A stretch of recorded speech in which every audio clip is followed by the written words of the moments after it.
Hello and welcome, my name is Piera and today I'm here with my April wrap-up.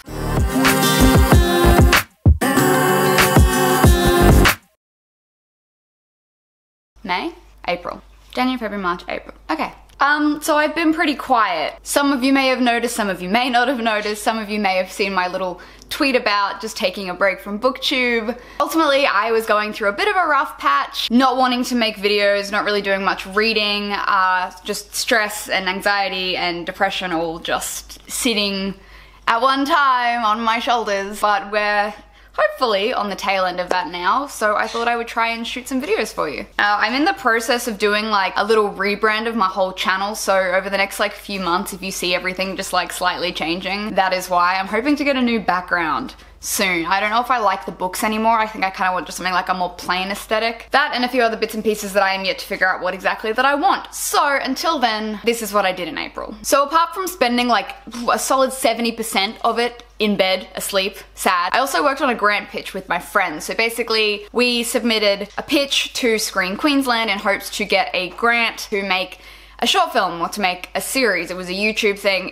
I'm not going to explain too much of it in case we don't get it, and that'll make me sad, but I'll explain it to you when we know more, which should hopefully be in the next week or two. But it was Never Night related, so I'll just leave that at that. We also had our first Name of the Book Club meetup, which was a huge success. As you can see here, we actually had people show up, which was more than I could have expected. We also had dogs. Jeann has a vlog to it. I'll leave a link above if you want to go and check out the vlog, just kind of what we did during the day. It was super chill. It was a picnic, there were puppies, we spoke about the book, we just kind of spoke about, you know, obviously this was the first one that we did, so it will hopefully get better. And I know the girls down in Sydney obviously had theirs as well, which I also believe went really well. So huge thanks to everyone who came. I didn't read the book because, well, I mean, like I DNF'd it at like 30 pages because it was terrible and I didn't want to read it anyway. So now, since we've already announced it on our social media, I can announce to you what our next book of the month. So the book of the month for May is going to be Lifelike by J. Christoph, which comes out in America on May 29th, and it comes out on May 9th in Australia. So it comes out in a few days. If you're interested in joining our book club or our live show, which I will be able to do this month, make sure you go pick up a copy of Lifelike as soon as it comes out. The other cool thing about having this book of the month is that Jay is obviously attending all the events around Australia for the release. So we will be having one in Brisbane, which is super exciting. So our book club meet will be a bit different this month because there's obviously like the official launch, and then we'll be having our book club on the following or the day before, I cannot remember for the life of me, to discuss Lifelike. I've already read Lifelike, I adored Lifelike. Obviously there were some things in Lifelike that were a bit cringe. It's a YA, and now that I've read like Never Night from Jay, I expect everything to be that like bloody and gruesome and grotty, whereas like obviously this was a little more tame. I'll have my spoiler-free review of Lifelike coming in the next few days as well that I filmed after I read it.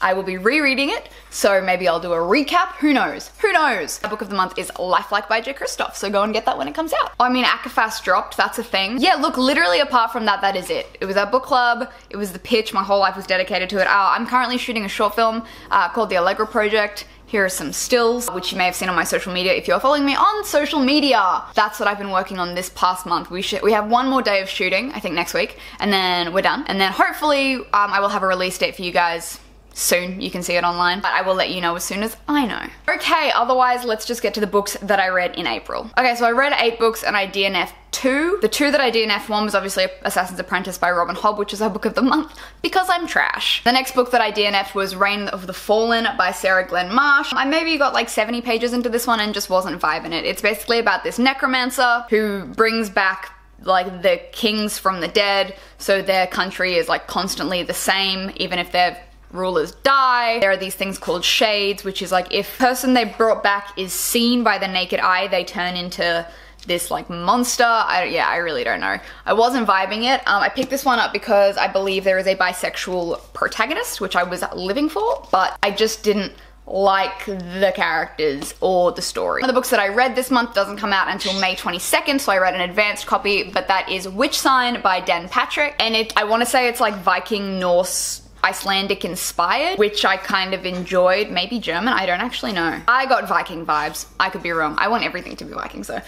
Basically, it is about we follow these 2 siblings. The protagonist's name is Steiner, and his little sister. Basically, they live in a place where if you have the witch sign, which is like these magical abilities, you are sent to this place where everyone thinks that they're just culled and killed. Turns out they're not. they're actually used to, I want to say like as soldiers to better the empire. I don't remember because I read it so early this month. Basically, Steiner sacrifices himself instead of his sister because his sister has the witch sign. So he goes to this island and basically he's just trying to get back to his family. I enjoyed it. I mean, it was a little, I don't know. There were moments where I was like, I don't love the characters, or I didn't love the plotline, or the world building was a bit for me. But overall, I remember enjoying it. I also read The Queens of Innisleia by Tessa Gratton. I was really looking forward to this book earlier in the year because it seemed like a cool premise, like what I'd read was pretty cool. I know that the author has had some bad shit said about her, which I don't know too much about, so I'm probably not going to touch on it, but overall as a book, I don't know, like it's supposed to be like a retelling of Shakespeare's King Lear, which I haven't read. So it's basically, we follow these three sisters, their father is sick and he's basically like, whoever loves me the most can have the kingdom, the rule. My favorite part was the prologue. It was the very beginning of, not prologue, like part one. It was very magical, fantastical, mystical kind of poetic writing, which I really enjoyed. Character-wise, I liked bits and pieces of all of the girls. Bits and pieces I didn't like. The romance was up and down for me. Basically this book, like it's a huge book and it felt like a huge book. Dragged on, there were like chapters upon chapters of just world building, but it was just like info dumping of like, this is what's going on, this is what the world looks like. Some of it was so poetic it didn't actually make sense. Like I wanted to enjoy it more than I did, but it felt like such a thick, heavy book that my brain was just like, no. I also read my first Raymond E. Feist book, King of Ashes, which is his new book in a new trilogy. I haven't read Magician. It is on my TBR on my bedside, so I will get to it. So this one was also a bit of a cover buy because I was like, look at it, so simple. And I enjoyed it. We follow a bunch of different protagonists after this war has ended and the whole line of firemains, it's just like one kingdom has been like completely destroyed except for the baby that like is shepherded away and grows up as a trained assassin.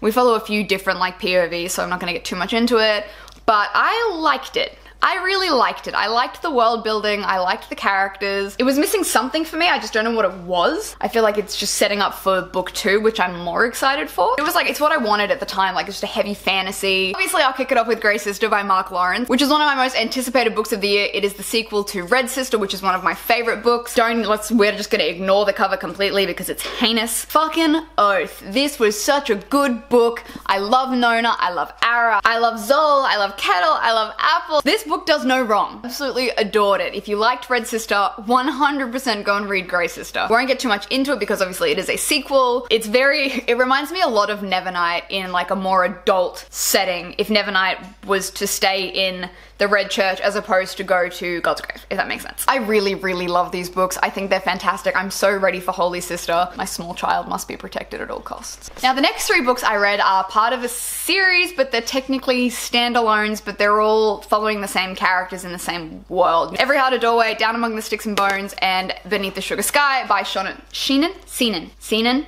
Maguire, but I know that's wrong. So if someone could please give me the correct pronunciation, I would really appreciate that. So these 3 books are, like I said, they're all standalones, but they all follow the same characters, if that makes sense, in the same world. Anyway, so without giving too much away, in book 1, basically, sometimes children find these doorways in the world, and these doorways take them to, I want to say, other worlds, other realms that are like home for them, like it fits their soul completely, whether that's like nonsense or logic or an underworld or a water world or a fairyland. Like it's, the way the world building is described in these books, phenomenal, like truly phenomenal. Like a lot of the time it's like, what is happening? And then so these children spend, you know, 6 months to 10 years in this world, and sometimes they are either sent back to Earth or they find a doorway back to Earth. Kids have been missing for like, you know, months to years, and their parents get them back, and their parents are like, I don't know how to deal with this.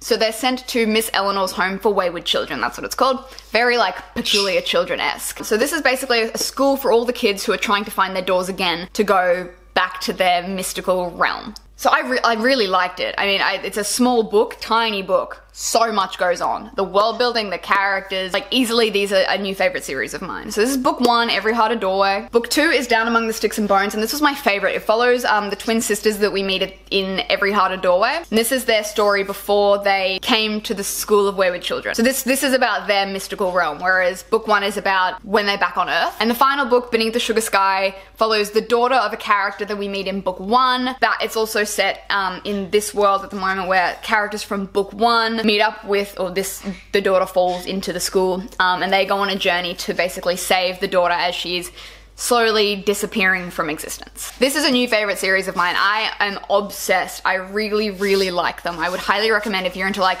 a quick, I want to say easier read, but it's more like a mystical read. Definitely go pick these ones up. Which of course leaves us to our final book that I read this month, which was A Court of Frost and Starlight by Sarah J Maas, which is her novella, which kind of bridges the gap between the end of the ACOTAR trilogy and the next book. In this one, we follow the Inner Circle post-ACOTAR War events. I'm gonna do a whole review on this one because you guys requested it, and I have a history of doing Sarah J Maas reviews, so I may as well. I enjoyed it, but there's so much that I was like, gah. But at this point, I figure you read Sarah J Maas books knowing what to expect. You expect the possessive males and the shitty sisters and the sex scenes and the bad dialogue and the cheesiness and the what is going on. So going into it, I was like, okay, what do you expect? I did forget how much I enjoy the characters, most of the characters. The reason I now read this series is for Cassian and Azriel, because that's all I care about, really. Occasionally more in Amrit. Piera and Rhys, I feel like I've put them to rest. I'm over them. Like, I still like the allure of Rhys and Piera is still like, oh yeah, great, but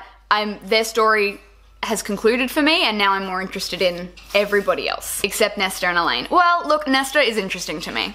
I don't care about Elaine much. I don't really care about her. I saw someone, I think it was Lauren from Fiction Tea Online, said it was basically like a Friends episode where everyone's just hanging out before the winter solstice, which is like Feyre's birthday. In terms of like story-wise, Sarah definitely like put in some plot points for what the next book is gonna be. At the end of this book, you get a sneak peek of who the next book is gonna be about. I'm excited for that book, although one of the characters I love and I want everything for and to be happy in the world. The other character, I'm like, I get what she's doing with your character, but I hate you. But I know that I'm probably gonna like you at some point, and I like you because you're not a character that we've seen in this series or Sarah J Maas's writing before. So that's why I like said character, and the plot point that is addressed at the end of this book in the new released chapter, I totally called from day one. So that I'm excited for. I will have a review for that one forthcoming. Forthcoming? On its way.